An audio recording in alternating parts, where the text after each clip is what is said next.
Hey guys, welcome back to another video on the Inside Spurs channel. I hope we're well. Hope you're looking after yourself on this bank holiday weekend. I've not really posted this weekend. I've been working, I've been out with friends. I just tried to enjoy a little bit more downtime, leading into obviously to a busy last week ahead of the window, but also just a busy time of the year, you know, coming into that sort of autumn winter period where things get a bit more manic.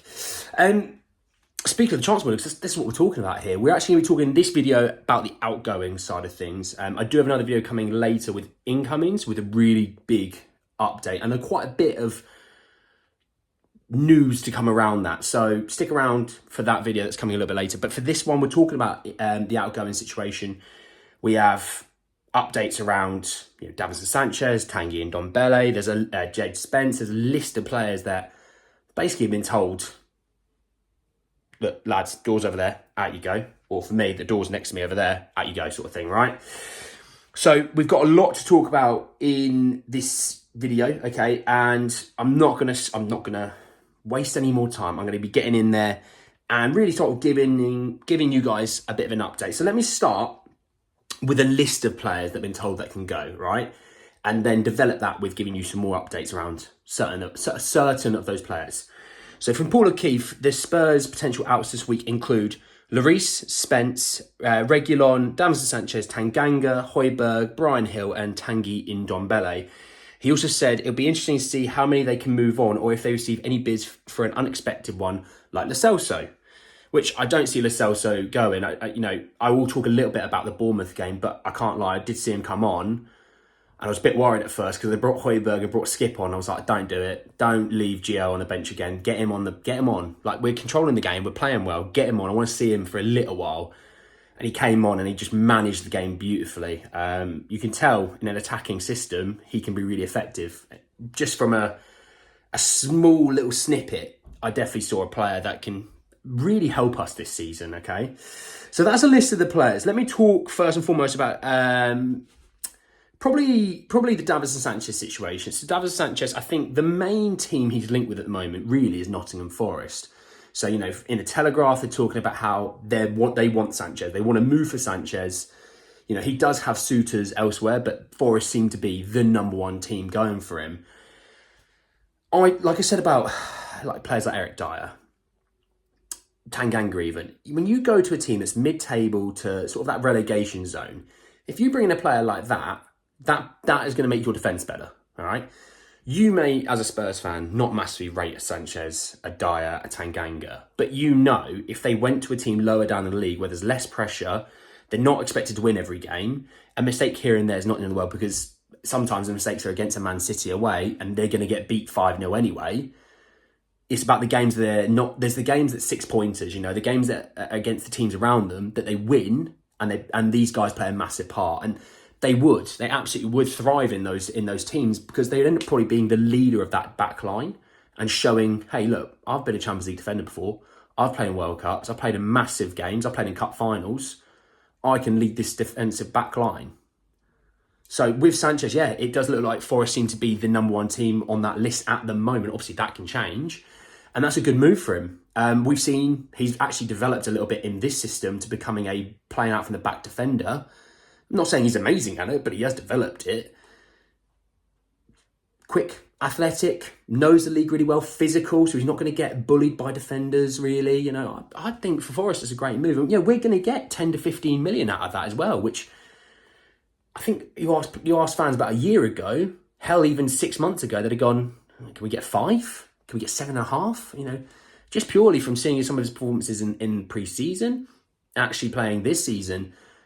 He's come on and shown actually he can play he can play in the Premier League and play to a decent enough level. So definitely something that I'm interested in. But moving on to Tanguy Ndombele from L'Equipe, it says that having not appeared for Tottenham so far, and Tanguy Ndombele hopes to be able to, quote, find a base to play. We're hoping you find a base to play, mate. You're evidently not in the manager's plans. You're evidently not ahead of Skip, Højbjerg and Lo Celso being the backup three. You still got Madders, Pape Matar and Bissouma. You're 7th or 8th in that list. I know you're on a good wage. I know all these things suit you. But at the same time, You've had offers to go, and fair enough, you don't want to go to Turkey. Fair enough, not an issue there. I don't slag him off for that. But surely you and your agent must be working around the clock to find you a good club to go play for. Because it won't be down just to Tottenham to find him a club. It will be on him and his agent to send out feelers.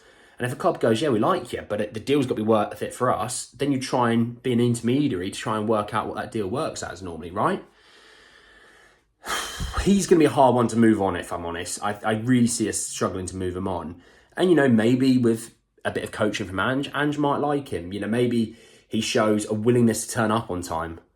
I know, right? Imagine getting paid to turn up on time. Like you, me, everyone on this video commenting and liking and what have you. We all get paid to turn up on time. It's the least that you could do, right? I'm not expecting you to turn up, be the first one in, last one out. But if you're told to be turning up for 9 o'clock, then turn up at 8:59. Be that 1 minute early. I mean, you pay 200 grand a week, mate. If I'm being paid 200 grand a week, I turn up at 5 a.m. If I'm supposed to be in at 9, I'll turn up at 5. Doesn't matter. I'll go home at 10. 200 grand a week is 200 grand a week at the end of the day, But in reality, it's a bit of an interesting one. But yeah, it does kind of look like Tanguy Ndombele, Turkey seems to be the most prominent link there. And Galatasaray are still interested in him. We know Fenerbahce were, but kind of cooled their interest supposedly. But let's be honest, that interest can get reignited within a day, Giving an update around Jed Spence. So Jed Spence, this comes from Sky Sports, and they said that Jed Spence will likely go out on loan. Spurs want to see how Spence develops, okay? Which, to be honest, I expected. I didn't expect us to go out and get 15 million for him. I think we probably looked at it and went, he's young. He hasn't had time to play in the last year. Why don't we go out and send him on loan? If he goes to the Championship, he's going to play 30 to 40 games. He's going to get loads of time to develop. Another year in the Championship doesn't hurt him. Ideally, I'd love to send him out to a Luton or a team lower down in the league. But it doesn't seem like the interest is there. I thought Forest were going to come back in for him for a loan deal. But then obviously they signed Molina, so they're not going to go for Spence as well. So I would like to see him get some minutes out on loan. Maybe a recall clause, maybe something happens to our right back. Maybe one gets injured. Touch wood, they don't. But if they do, we then can call Jed Spence back and he can, offer us up backup for serviceable minutes. But there's no point riding with 3 right backs when he's not going to play. You might as well send him out on loan, get him 30, 40, maybe even a little bit more than that, gains per season. He's going to develop a lot more, regardless of Ange's coaching or being with a Premier League club. You're better off playing minutes. And I said the same thing about Alfie Devine. I know a lot of people are like, he should be with the squad, he should be on the bench. But he's not developing on the bench. He could develop playing in League One, get real good minutes of, quite physical football, come back next season. Maybe he works next season. Maybe he goes in the Championship next season. Maybe he goes to a lower league Premier League club next season. But there's no point riding the bench when you're going to get 5 minutes maybe here and there, when you get 90 minutes week in, week out. I've always had that attitude. Look, you might disagree with me, and that's absolutely fine. But I'll always have that attitude, and I won't change on that, unfortunately. Speaking of other ones to leave, so they talked a little bit about Japhet Tanganga, and they said, he is definitely still interested.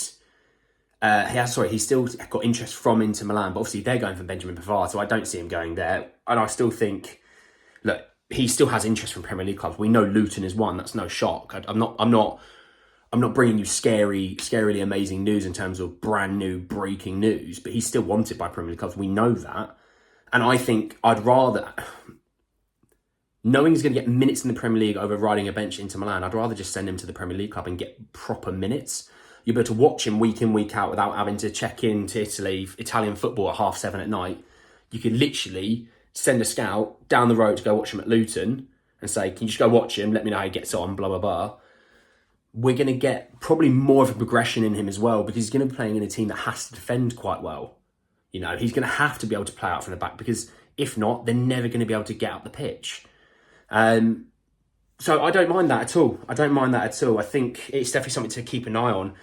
And this has come out from God knows how many sources, but if a centre-back is to leave, a centre-back is to be replaced. That's the main gist of this all, okay? So that's really just sort of the update around the outgoings. Let's talk a little bit about the Bournemouth game. I watched, every single minute of that game. I thought we played well. I thought, again, it was one of those things where once we got a foothold in the game, once we started dominating the midfield, we started to stranglehold the other team. And that's something that I'm really interested in by, defensively, Romero and Van der Ven, there you go, there's a partnership sorted. Destiny Udogie is still, he dropped a brilliant game again. I thought Vicario made some good saves. I thought Vicario has grown in confidence, and it's so beautiful to see that I was right to always stick by him when Spurs fans after one game were slagging him off and telling him to get out of the club. He's actually dropped 2 quite good games so far since then. So it's quite nice that I've sat there and been like, imagine if you just stuck with him for another game. You wouldn't be sitting there looking like a fool or feeling like an idiot when, let's be honest, if you have a bad day at work, you're not expecting to get sacked, are you? So why would he get sacked after one game? It makes no sense. Anyway, enough about people that are a bit delusional at times. I think the important thing is when you look at the back four, I thought Pedro Porro played well again. I think people are very worried about his defensive ability. I've not been worried about his defensive ability this season. I think he's actually improved a lot this season because I think now he's not so worried about going forward and having to create. There are players on that pitch that will create for him. I also think he's building up his confidence. I mean, he's only been here 6 months. He's building up his confidence in the system that is brand new, but also with the players he's playing with, having a link-up player, Kulusevski, Pape Matar, Bissouma, Romero. It's all sort of working. And, Emerson is very serviceable. So you have a decent right-back core there. Left-back, you've got Ben Davies backing up Destiny Udogie. It's decent enough. I mean, it's not going to blow your socks off because I like Ben Davies, but he's not going to blow your socks off, right? Centre-half-wise, you've got 2 great guys, but one gets injured. There's a slight issue there. Midfield-wise, those 3 were great again. I thought Pape Matar, that was probably his worst game that I've probably watched him play, and I still thought he played pretty well. I just think he tried a little bit too much. He's had a really good game against Man United where he tried some stuff and it worked out. He tried some stuff this game, it didn't work out. And I'm not going to shoot him for it because I like the effort, I like the energy. He's still young, he's 20 years old. Bissouma and Madders again. What else can I say? Unreal. Link-up play, beautiful. Madders was definitely feeding some great balls into the front 3. It's only a matter of time before that just ignites and goes off. I thought Kulusevski had a good game. Yes, he scored, but other aside from the goal, which, by the way, lovely finish. Beautiful finish. Sort of a deft touch into that bottom corner. Keeper had no chance. Defending on that goal was not great, I can't lie. But I thought Kulusevski was actually effective in this game, was driving to the byline, because people are so much aware of his left foot. When he goes down to the right, they don't expect it. So therefore, he gets a free opportunity to get a ball in the box, which is a good thing. But even when he did cut on his left, he was useful with the ball. He didn't just give the ball away, you lose the ball, rubbish delivery. I thought he had a good game. Sonny out on the left, again, thought he had a decent game, had some opportunities. He was running in behind. And when Richie got subbed, he moved into the striker position. I don't know if anyone else clocked it. It was like, the ball over the top's now there again. Richie's not as quick. Sonny definitely has that burst of speed. Sometimes out on the left wing, you don't always see it. But when he was getting the balls in behind to play against the centre-halves, I definitely saw it again. That's a nice thing to see because I'm going to be talking about the striker position in my next video and you're going to want to know about it because there's a lot to talk about.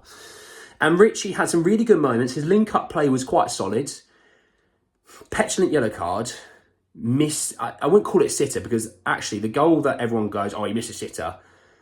Yes, it was a great nutmeg for the guy sliding in. The guy did actually handball it as he was landing. It's not a proper handball because, where can he put his arm? Is he supposed to just fall onto his back? He has to put his hand somewhere. So I personally didn't think it was a yellow card, a penalty. But I also thought, then it was the Cruyff turn, and it just didn't work out. But the touch on the hand definitely slowed that momentum and kind of stumbled into it.